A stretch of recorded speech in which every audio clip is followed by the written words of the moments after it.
બધું જ શ્રી વલ્લભમાં જ વિદ્યમાન છે. યાહી મેં શ્રી ગોકુલ, યાહી મેં વૃંદાવન, યાહી મેં બ્રજમંડલો, સબન તે શ્રી વલ્લભ નામ ભલો. અને એટલે શ્રી મહાપ્રભુજીનું નામ આપીને આ વલ્લભાખ્યાનને વલ્લભાખ્યાન રૂપે ઓળખવામાં આવ્યું છે.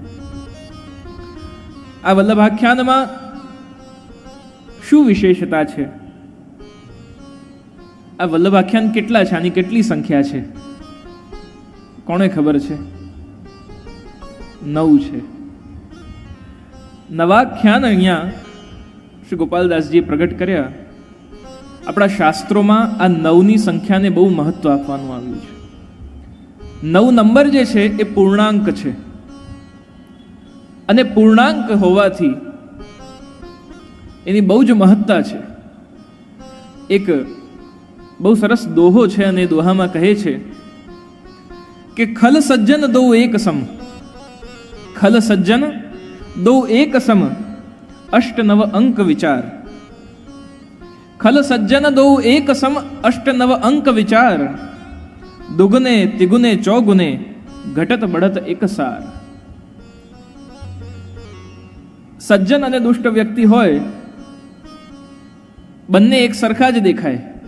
જ્યાં સુધી એ પોતાની ચાલ ન ચલે, જ્યાં સુધી વૃત્તિઓ પ્રગટ ન કરે, ત્યાં સુધી ખલ અને સજ્જન એક સરખા જ દેખાય, બહુ અંતર દેખાય નહીં એમાં.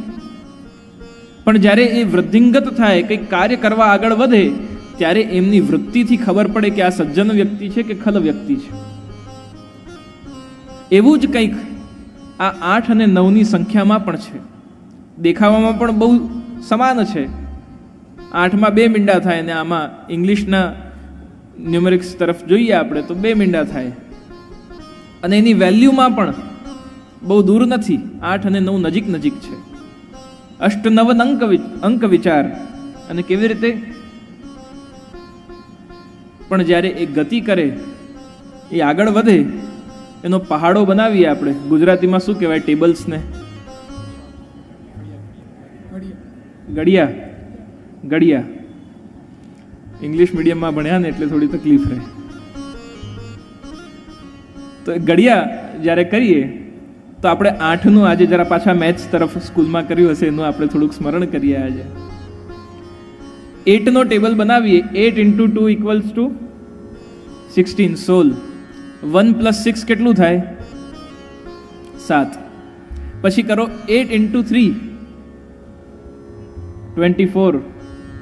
2 + 4 6. પહેલા આવ્યું 7, હવે આવ્યું 6. હવે કરો 8 × 4 કેટલું થયું? 32. 32. 3 + 2 5. 7 6 5. પછી 8 × 5 = 40. 4. 5 થી 4. હવે આ નીચે ઘટતા છે અંકો, અંકની સંખ્યા ઘટી રહી છે.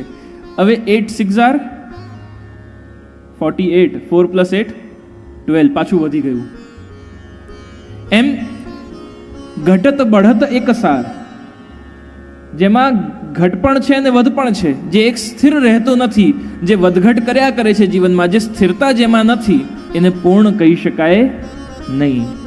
પણ અગર 9નો ટેબલ આપણે બનાવીએ તો 9ના ટેબલમાં 9 × 1 = 9, 9 × 2 = 18, 1 + 8 9, પછી 9 × 3 = 27, 7 + 2 9 × 3 = 36, 3 + 6 9. છેલ્લે સુધી આપણે જઈશું 90 સુધી, 9 × 10 સુધી, ત્યાં સુધી એનો અંક 9 જ રહેવાનો છે. એટલે એ પૂર્ણાંક છે, કારણ કે એની ગતિ સ્થિર છે. અને એવું આ 9નું અંક, એ 9નું અંક કેવું વિશેષ તો જુઓ. સનાતન ધર્મમાં અનેક એવા પ્રસંગો, અનેક વસ્તુઓ 9ની સંખ્યાથી શરૂ થાય છે. ભગવાન રામનું પ્રાદુર્ભાવ પણ રામ નવમીના દિવસે, નોમના દિવસે થયું. પછી ગ્રહ કેટલા આપણા? તો નવગ્રહ. પછી કહ્યું આપણે વિલાસ કેટલા? તો 9 વિલાસ. નવરાત્રિ, નવશક્તિ, નવધા ભક્તિ, નંદ મહોત્સવ બી ક્યારે, ઠાકોરજી વ્રજમાં ક્યારે પધાર્યા, ગોકુલમાં ક્યારે પધાર્યા, તો એ પણ દિવસ નોમનો નંદ મહોત્સવ. 8મે તો મથુરાનું પ્રાગટ્ય છે, 9મમાં બ્રજનું પ્રાગટ્ય છે, એટલે નંદ મહોત્સવ નોમ. અને શ્રીનાથજીના મંદિરે જઈએ અને શ્રીનાથજીના મંદિરની સીડીઓ ચડીએ તો શ્રીનાથજીના મંદિરની સીડીઓ પણ કેટલી, એ પણ 9. અને એવા શ્રી ગુસાઈજીનું પ્રાગટ્ય એ પણ કઈ તિથિના થયું, પોષ કૃષ્ણ નવમી કો શુભ દિન, એ પણ 9મીનો દિવસ.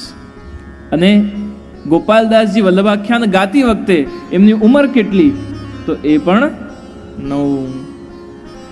એટલે આ વલ્લભાખ્યાન પૂર્ણ તત્વનું દર્શન કરાવવા વાળું પૂર્ણાંકને લઈને આપણને ગોપાલદાસજીએ પ્રતિપાદન કર્યું કે આમાં કોની વાત કરી રહ્યા છે, આ વલ્લભાખ્યાનમાં પૂર્ણ તત્વની વાત કરી રહ્યા છે. કેવું પૂર્ણ?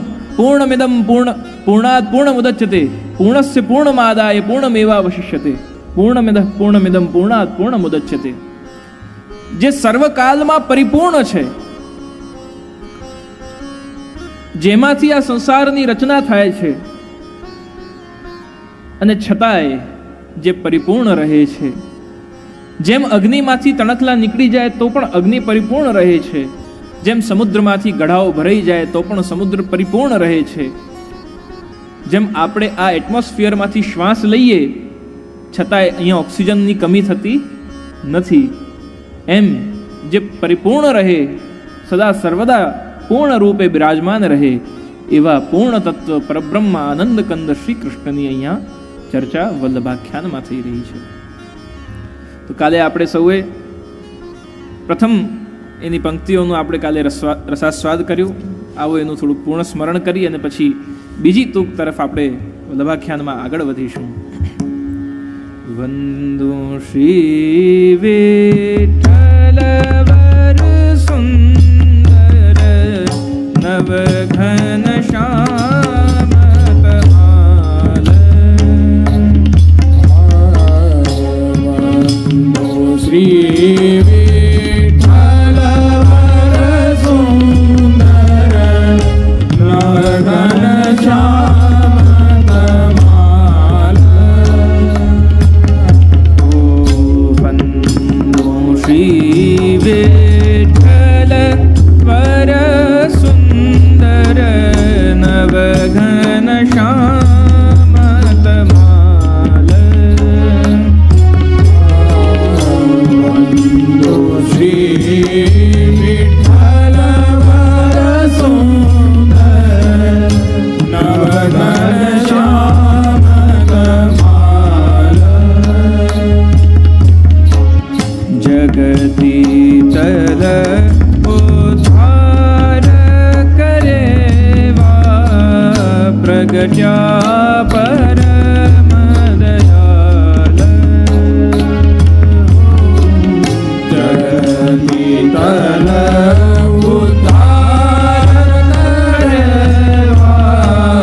પ્રગટ્યા પરમ દયાલ. જગતી તલ ઉદ્ધાર કરેવા પ્રગટ્યા પરમ દયાલ. જગતી તલ ઉદ્ધાર કરેવા પ્રગટ્યા પરમ દયાલ. પ્રગટ્યા પરમ દયાલ. પુરુષોત્તમ સમજાવે છે, ભગવાન ભગવદ્ ગીતામાં કહે છે